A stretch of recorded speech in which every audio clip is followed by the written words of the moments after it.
Welcome to Bhavat media. ముందుగా headlines.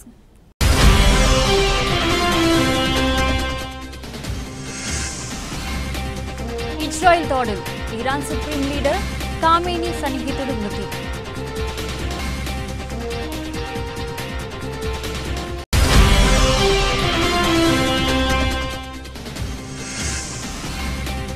Canada చేరుకున్న ప్రధాని మోదీ, G7 సదస్సు కోసం ఆహ్వానం.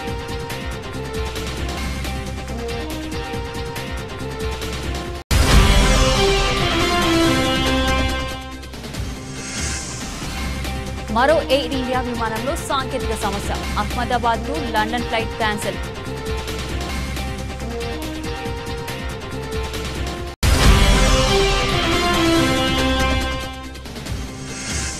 రైతులకు తెలంగాణ ప్రభుత్వం శుభవార్త, రేపటి నుంచి రైతుల ఖాతాలో రైతు భరోసా నిధులు జమ.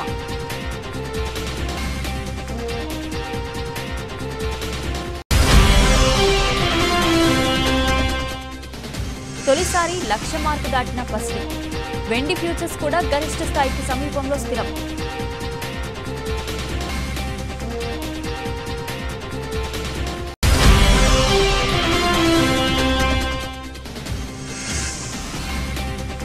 రోజుల టెస్టుకు ఐసీసీ రెడీ, 3 దేశాలకు మినహాయింపు.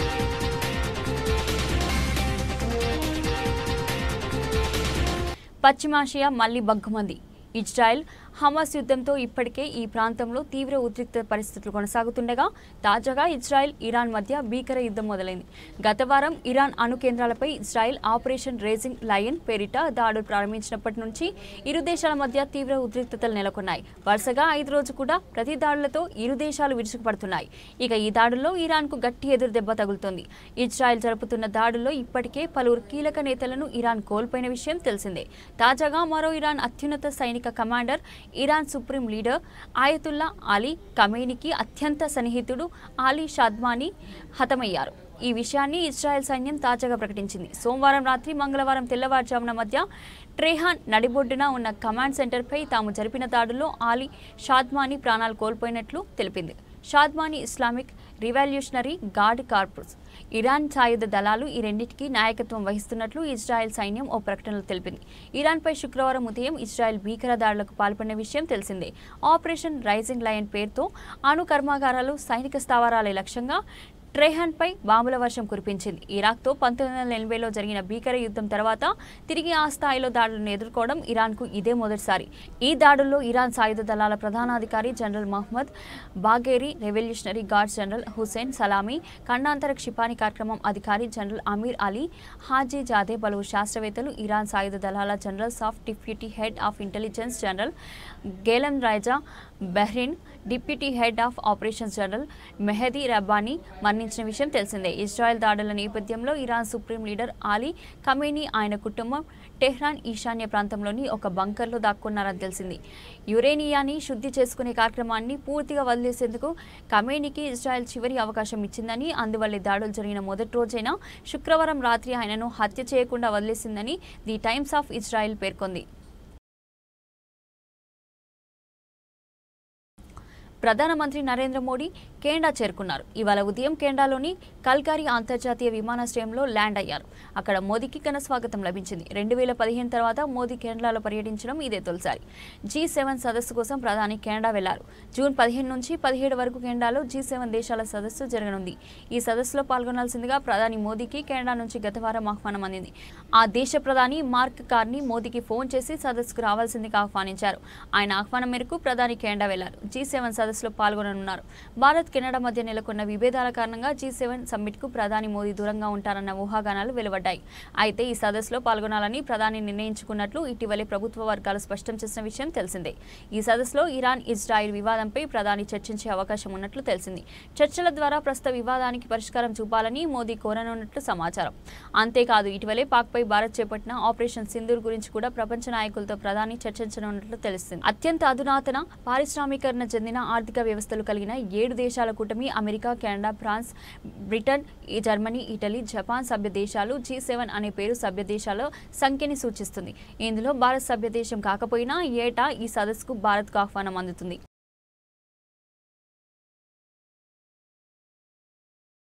ఎయిర్ ఇండియా విమానాల్లో సాంకేతిక సమస్యలు ఆందోళన కలిగిస్తున్నాయి. గత వారం అహ్మదాబాద్ నుంచి లండన్ వెళ్తున్న డ్రీమ్ లైనర్ రకానికి చెందిన A171 విమానం కుప్పకూలిన విషయం తెలిసిందే. తాజాగా అదే రూట్లో ప్రయాణించే మరో విమానంలో సాంకేతిక సమస్య తలెత్తింది. దీంతో విమాన సర్వీస్ను అధికారులు రద్దు చేశారు. ఎయిర్ ఇండియా విమానం A159 మంగళవారం ఉదయం న్యూఢిల్లీ నుంచి అహ్మదాబాద్ చేరుకుంది.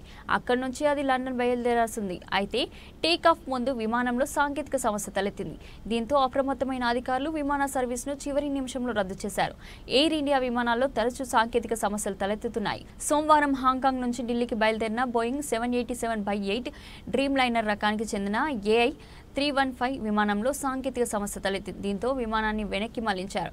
ఇవాళ ఉదయం కూడా శాన్ ఫ్రాన్సిస్కో నుంచి కోల్కతా ముందుగా ముంబై వస్తున్న AI-180 విమానంలో టెక్నికల్ ఇష్యూస్ వచ్చాయి. గుర్తించిన పైలట్ మంగళవారం తెల్లవారుజామున కోల్కతాలో విమానాన్ని నిలిపివేశారు. దీంతో భద్రతా దృష్ట్యా ప్రయాణికులను విమానం నుంచి దించేశారు. విమానంలోని ఇంజన్లతో ఒకటి పనిచేయడం లేదని, దీంతో విమానం ఎగరడంలో ఇబ్బందులు తలెత్తాయని అధికారులు తెలిపారు. కాగా గత గురువారం అహ్మదాబాద్లో ఎయిర్ ఇండియా విమానం కుప్పకూలిన విషయం తెలిసిందే. బోయింగ్ 787-8 డ్రీమ్ లైనర్ రకానికి చెందిన విమానం టేకాఫ్ అయిన నిమిషాల్లోనే ఓ బిల్డింగ్ పై కూలిపోయింది. ఈ దుర్ఘటనలో 270 మందికి పైగా ప్రాణాలు కోల్పోయారు. అనేక మంది గాయపడ్డారు. ఈ ఘటనపై అధికారులు దర్యాప్తు చేస్తున్నారు. ఈ ఘటన యావత్తు దేశాన్ని తీవ్ర దిగ్భ్రాంతికి గురిచేసింది. అన్నదాతల సంక్షేమమే ధ్యేయంగా ప్రజాప్రభుత్వం ముందుకు సాగుతుందని మంత్రి పొన్నం ప్రభాకర్ గౌడ్ అన్నారు. ఉచిత కరెంటుకు, రైతు రుణమాఫీకి, బోనస్కు, పేటెంట్కు కాంగ్రెస్ ప్రభుత్వమే భారతదేశంలో ఏడాదిన్నర కాలంలో రైతుల కోసం 70,000 కోట్లు ఖర్చు చేసిన ఏకైక ప్రభుత్వం మాది. దేశ చరిత్రలో ఏకకాలంలో 21,000 కోట్ల రుణమాఫీ చేసిన ఘనత కాంగ్రెస్ ప్రభుత్వానిదే అని మంత్రి పొన్నం మాట్లాడారు. ఈరోజు రైతులకు సంబంధించి రైతు నేస్తం కార్యక్రమంగా రైతన్నలు తెలంగాణ వ్యాప్తంగా కొన్ని వందల రైతు వేదికలలో ఈరోజు మరి యొక్క కార్యక్రమాన్ని నేరుగా వీక్షిస్తున్నటువంటి సందర్భంలో తెలంగాణ ప్రభుత్వం మీ అందరి ముఖ్యంగా రైతన్నల ఆశీర్వచనంతో ప్రజాపాలన ప్రభుత్వం ఏర్పడ్డ తర్వాత రైతుల సంక్షేమాన్ని దృష్టిలో పెట్టుకొని అన్ని రకాల చర్యలు కాంగ్రెస్ ప్రజాపాలన ప్రభుత్వం అంటేనే రైతుల సంక్షేమ ప్రభుత్వం అనే విధంగా అన్ని రకాల కార్యక్రమాలు తీసుకుంటారు. ఇంతకుముందు వైస్ ఛాన్సలర్ చెప్పినట్టుగా రైతు శాస్త్రవేత్తలతో పాటుగా యాంత్రీకరణ కావచ్చు, నూతన మెలకువలు కావచ్చు, లేకపోతే విత్తనానికి సంబంధించినటువంటి అనేక రకాల సాగు పద్ధతులు ఈరోజు ఓన్లీ వరి కాకుండా వ్యవసాయ కమర్షియల్ క్రాప్స్ వేసుకోవడానికి సంబంధించిన సలహా సూచనలు ఇచ్చే విధంగా వ్యవసాయ శాఖను స్వయంగా రైతైనటువంటి తుమ్మల నాగేశ్వరరావు గారి నాయకత్వంలో ముఖ్యమంత్రి గారి పర్యవేక్షణలో ముందుకు పోతున్న ఈ సందర్భంలో అది రైతు రుణమాఫీ కానీ లేదా రైతు భరోసా కానీ రైతులకు సంబంధించినటువంటి సన్నవడ్ల బోనస్ కానీ ఆ విధంగా అనేక రకాలుగా ఈ యొక్క సంక్షేమ కార్యక్రమం జరుగుతున్న సందర్భంగా రైతన్నలు ఈ దేశానికి వెన్నెముకగా మన ఒక సామెత ఉంది, రైతు చేసిన రాజ్యం ఎజ్జడిసే వ్యవసాయం ముందుకు పోదని. ఆ విధంగా రైతుల సంక్షేమం, రైతులు సంతోషంగా ఉండాలనేటువంటి ప్రభుత్వాన్ని నిండు మనసుతోటి తెలంగాణ వ్యాప్తంగా ఉన్న రైతులందరూ దీవించి మరింత రైతులకు సంక్షేమం పొందేలాగా వ్యవసాయాన్ని పండుగలాగా చేసుకొని ముందుకు ఈ తెలంగాణ ప్రభుత్వం దేశంలోనే ఆదర్శవంతంగా వ్యవసాయ విప్లవానికి తీసుకుపోయే విధంగా ఉండాలని ఆకాంక్షిస్తూ ఇది ఒక లొట్టపీస్ కేసు. రేవంత్ రెడ్డి ఓ లొట్టపీస్ ముఖ్యమంత్రి. పరిపాలన చేత కాదు, ప్రజలకు ఇచ్చిన హామీలు నెరవేర్చే దమ్ము లేదు. దద్దమ్మ రాజకీయాలతో ప్రజలకు ఇచ్చిన హామీలను అమలు చేయకుండా తప్పించుకునే ప్రయత్నం చేస్తున్నది దద్దమ్మ కాంగ్రెస్ సర్కార్ అని బీఆర్ఎస్ వర్కింగ్ ప్రెసిడెంట్ కేటీఆర్ ఎద్దేవా చేశారు.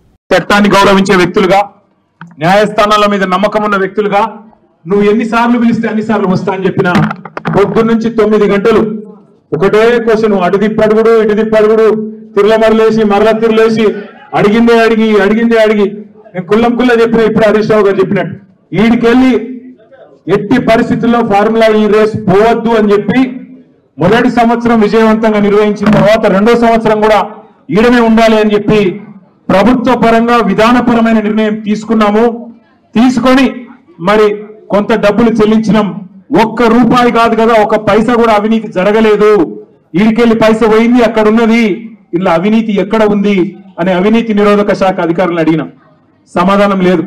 బెబ్బెబ్బే ఏంటి అంటే ఫైల్ ఇటు పోయిందా, ఇటుకెళ్ళి పోయిందా, నువ్వు కుడి చేపులకి వెళ్ళి ఇచ్చినావో పైసలు, ఎడమ చేపులకి వెళ్ళి ఇచ్చినావో పైసలు అని చెప్పి పనికిమాలిన ప్రశ్నలు తప్ప, చిట్టినాయుడు రాసిచ్చి పంపిన ప్రశ్నలు తప్ప ఏమీ లేని విషయం.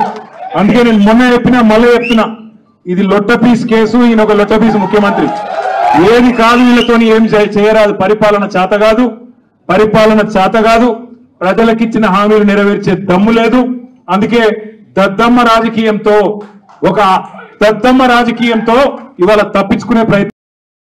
రాష్ట్ర పశుసంవర్ధక మరియు క్రీడల శాఖ మంత్రి వాకిటి శ్రీహరికి మహబూబ్ నగర్ ఎమ్మెల్యే ఎన్ఎం శ్రీనివాస్ రెడ్డి పుష్పగుచ్చం అందించి ఘనంగా స్వాగతం పలికారు.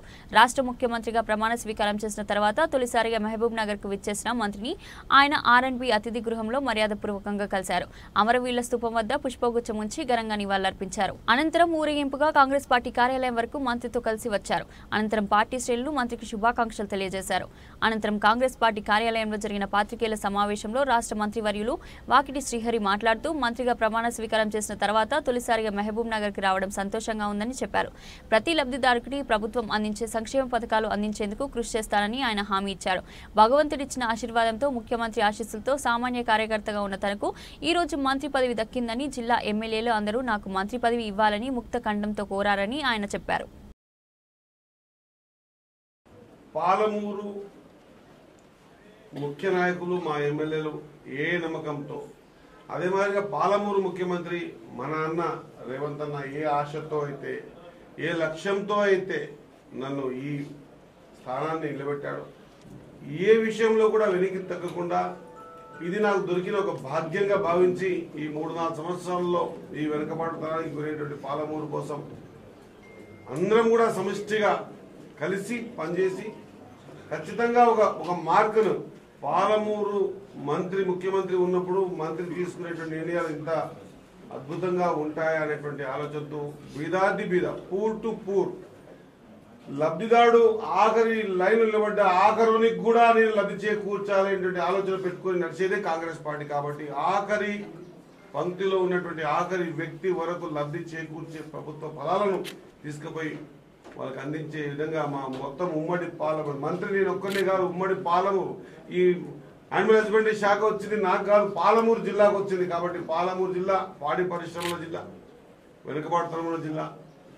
ఖచ్చితంగా ఈ నాకు ఇచ్చిన అవకాశాన్ని నా మొత్తం అందరితో క్లబ్ చేసుకొని పూర్తి స్థాయిలో ముందుకు తీసుకుపోయే ప్రయత్నం పరిపూర్ణంగా చేస్తానని తెలియజేసుకుంటూ, ఇక మిగతా విషయాలకు వస్తే నన్ను దాదాపు 2014 నుంచి 2018 వరకు మొత్తం అందరూ జిల్లా పరిషత్లో చూశారు.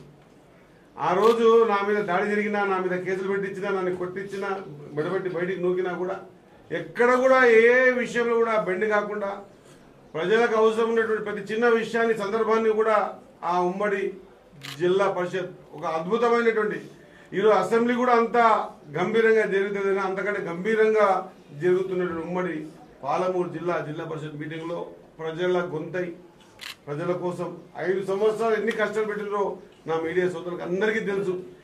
ఇవన్నీ కూడా ఆ రోజు మాట్లాడి ఎక్కడ కూడా శ్రీహరికి ఏమో కావాలని కాదు, పేదోడికి కావాలని చెప్పేసి ఆ రోజు రైతాంగం లేదా రైతులు బోర్లు, లీజులు, నీళ్లు, బోర్లు, ట్రాక్టర్లు దాళ్ళ విషయంలో ఈజీఎస్ కోసమే ఆ రోజు పోరాటం చేసినాం. మరి అటువంటి పోరాటం చేసినటువంటి సందర్భాన్ని మరొకసారి గుర్తు చేసుకుంటూ ఇప్పుడున్న పరిస్థితుల్లో ఒక మంచి అవకాశం వచ్చింది కాబట్టి ఖచ్చితంగా వెనుకబాటుతనం గురించి, ఈ జిల్లాకు సంబంధించి ప్రతి సందర్భం గురించి మన జిల్లా మన మంత్రి మన ముఖ్యమంత్రి గారు ఉన్నారు కాబట్టి ఖచ్చితంగా. ముఖ్యమంత్రి యనమల రేవంత్ రెడ్డి చేతుల మీదుగా రైతు నేస్తం కార్యక్రమం ద్వారా రాష్ట్ర వ్యాప్తంగా రైతు వేదికలలో వీడియో కాన్ఫరెన్స్ అనుసంధాన కార్యక్రమాన్ని ప్రారంభోత్సవం చేయడం జరిగింది. అక్బర్పేట భూంపల్లి మండలంలోని భూంపల్లి రైతు వేదికలో జరిగిన రైతు నేస్తం కార్యక్రమంలో పాల్గొన్న దుబ్బాక నియోజకవర్గం కాంగ్రెస్ పార్టీ ఇన్ఛార్జ్ చెరుకు శ్రీనివాస్ రెడ్డి. ఈ సందర్భంగా చెరుకు శ్రీనివాస్ రెడ్డి మాట్లాడుతూ 9,000 కోట్ల రూపాయలు రైతు భరోసా నిధులు విడుదల చేసినందుకు ముఖ్యమంత్రికి ప్రత్యేక ధన్యవాదాలు తెలియజేశారు. రాబోయే స్థానిక సంస్థల ఎన్నికల్లో జెడ్పీటీసీలు, ఎంపీటీసీలుగా కాంగ్రెస్ పార్టీ అభ్యర్థులను గెలిపించాలని ప్రజలకు విజ్ఞప్తి చేశారు. 3.5 సంవత్సరాలు ప్రజాప్రభుత్వం ఉంటుంది కనుక ప్రజలు మేలు చేసే అనేక కార్యక్రమాలను దుబ్బాక నియోజకవర్గంలో చేపడతామని తెలిపారు.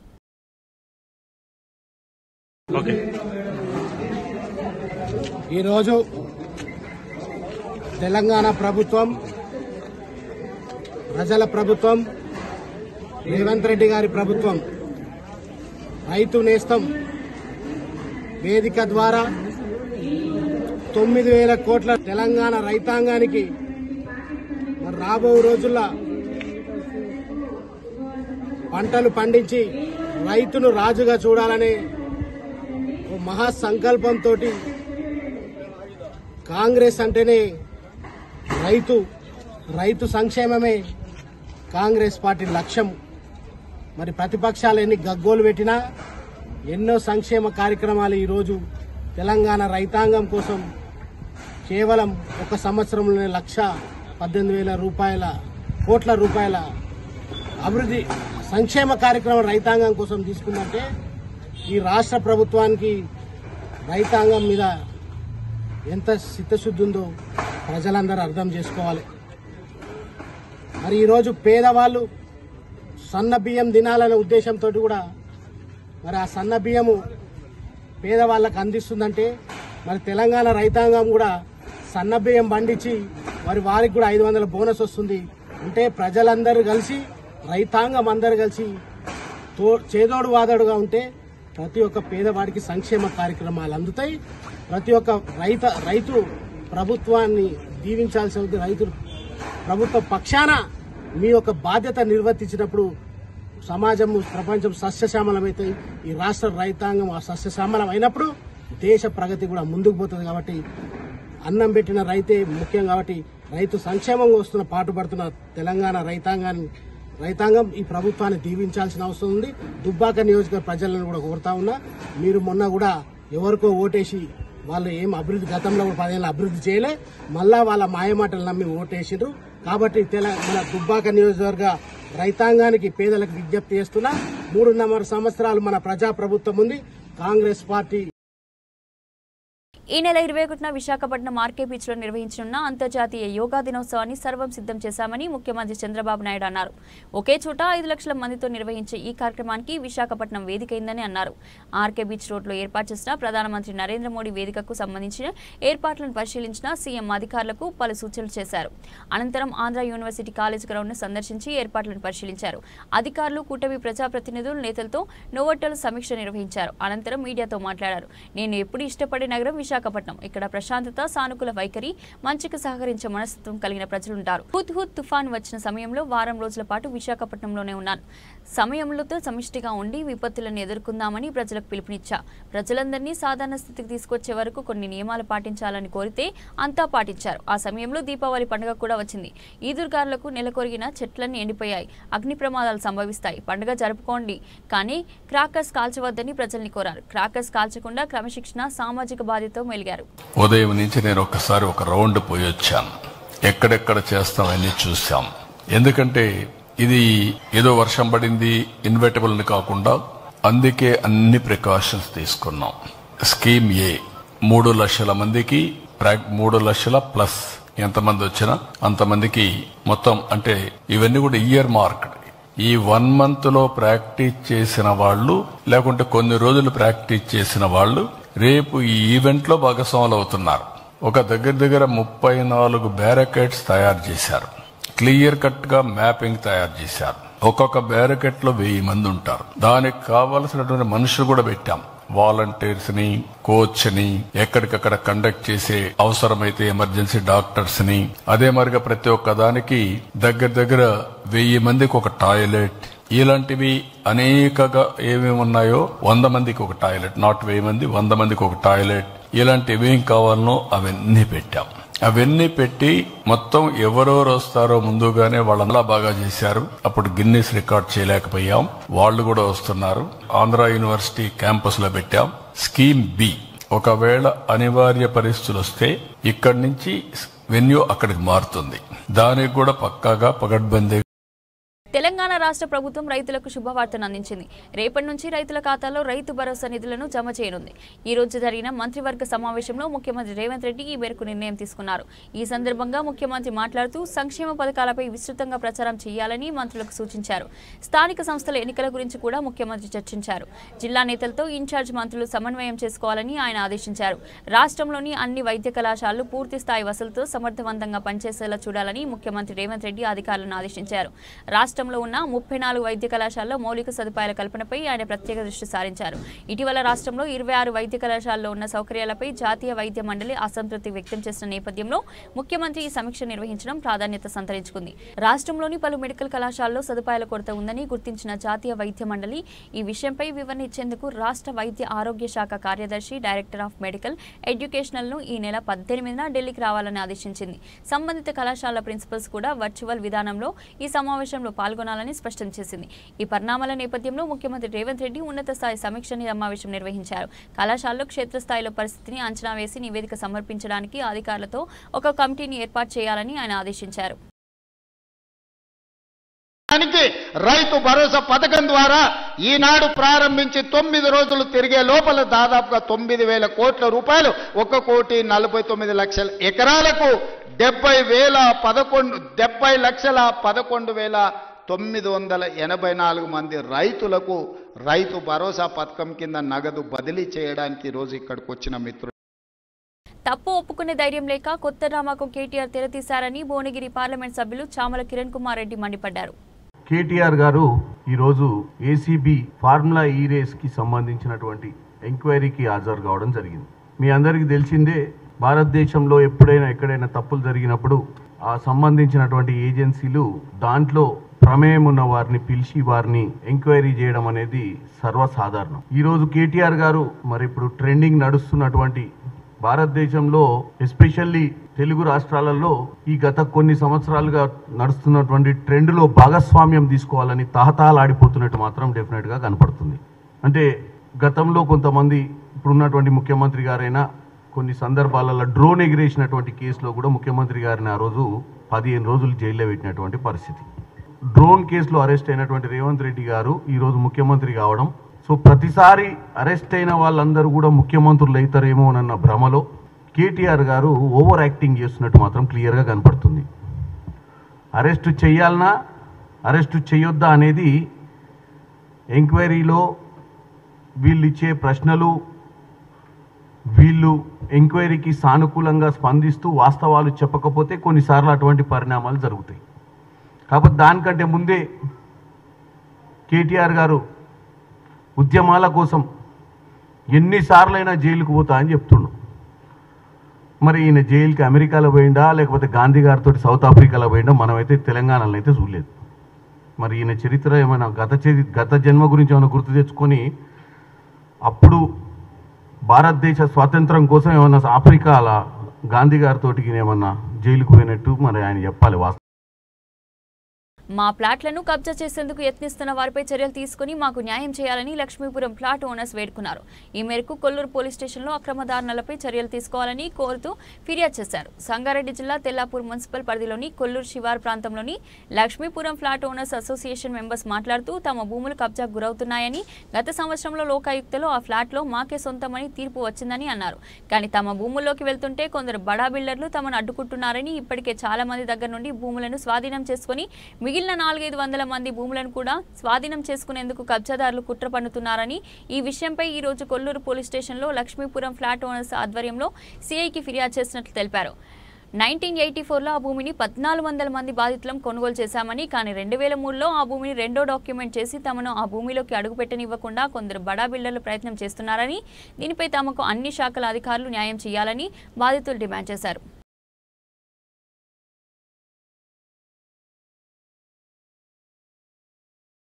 నా పేరు Sattaiah, Lakshmipuram plot owners.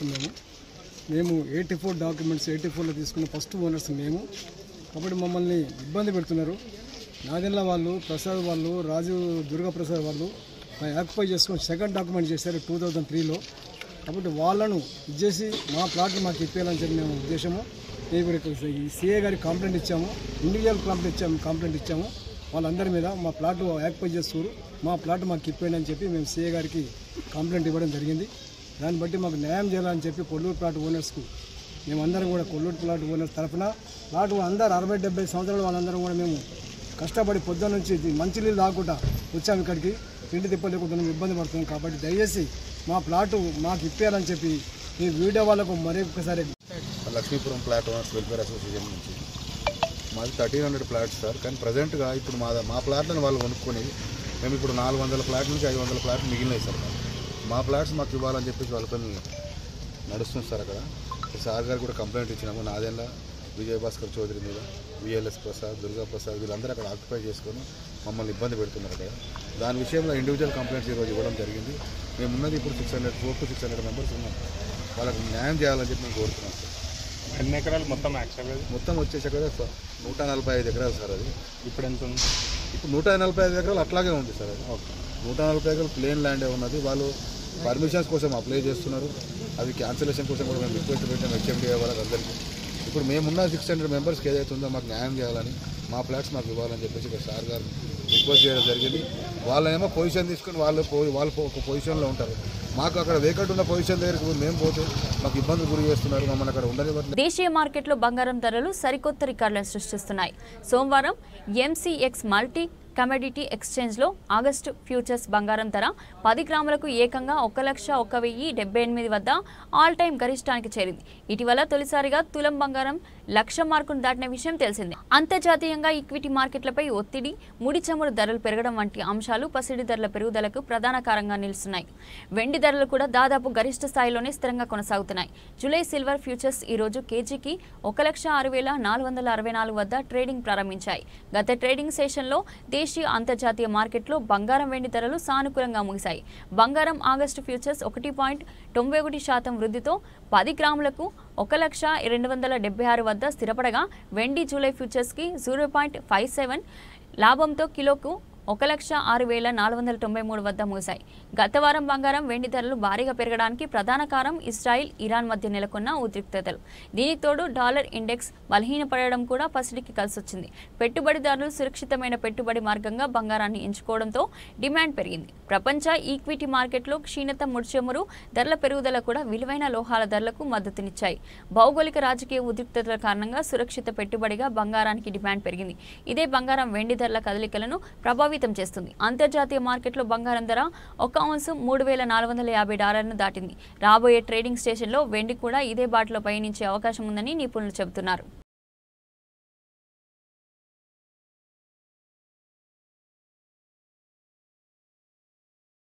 World test championship కొత్త సైకిల్ ప్రారంభమైన విషయం తెలిసిందే. అయితే 2027-29 సిరీస్ కోసం ఐసీసీ కీలక నిర్ణయం తీసుకున్నట్లు తెలుస్తుంది. చిన్న దేశాలకు టెస్ట్ మ్యాచ్లను 4 రోజులు నిర్వహించాలన్న నిర్ణయాన్ని ఐసీసీ తీసుకున్నట్లు ఓ నివేదిక ద్వారా తెలుస్తుంది. అయితే ఇండియా, ఆస్ట్రేలియా, ఇంగ్లాండ్ జట్లకు ఆ మినహాయింపు ఇచ్చినట్లు కూడా రిపోర్టులో వెల్లడించారు. లార్డ్స్లో కొన్ని రోజుల క్రితం WTC ఫైనల్ జరిగిన విషయం తెలిసిందే. ఆ సమయంలో ఐసీసీ చైర్మన్ జే షా దీనిపై చర్చించినట్లు తెలుస్తుంది. 4 రోజుల టెస్ట్ మ్యాచ్లకు ఆయన మద్దతు ఇచ్చినట్లు రిపోర్టులో తెలిపారు.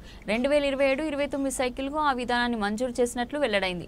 2017లోనే ద్వైపాక్షికంగా నిర్వహించే సిరీస్లకు 4 రోజుల టెస్టుకు ఐసీసీ అనుమతి ఇచ్చింది. గత నెలలో ఇంగ్లాండ్, జింబాబ్వే మధ్య 4 రోజుల టెస్టు జరిగింది.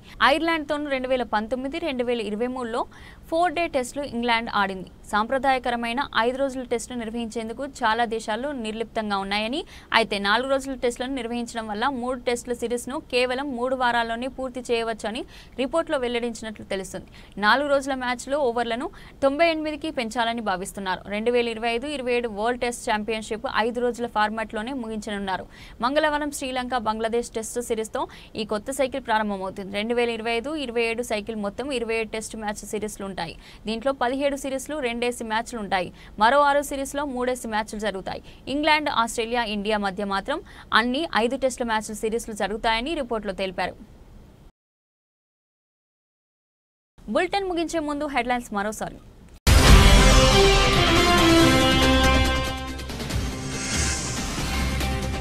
ఇజ్రాయెల్ దాడులు, ఇరాన్ సుప్రీం లీడర్ ఖామేనీ సన్నిహితుడు మృతి.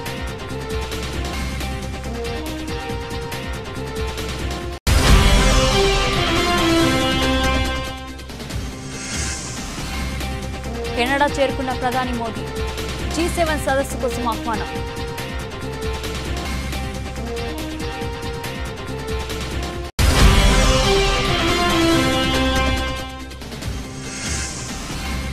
మరో ఎయిర్ ఇండియా విమానంలో సాంకేతిక సమస్య, అహ్మదాబాద్కు లండన్ ఫ్లైట్ క్యాన్సిల్.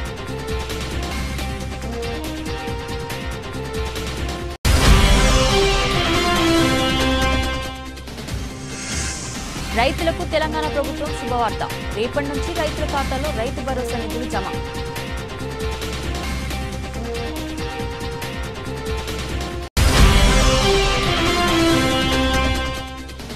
తొలిసారి 1,00,000 మార్కు దాటిన పసిడి, వెండి ఫ్యూచర్స్ కూడా గరిష్ట స్థాయికి సమీపంలో స్థిరం.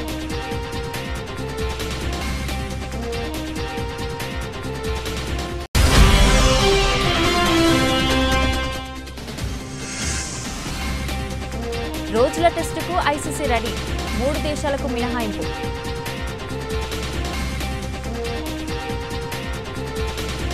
ఇది ఈ రోజు బులెటిన్. మరో బులెటిన్లో మళ్ళీ కలుద్దాం. అంతవరకు సెలవు.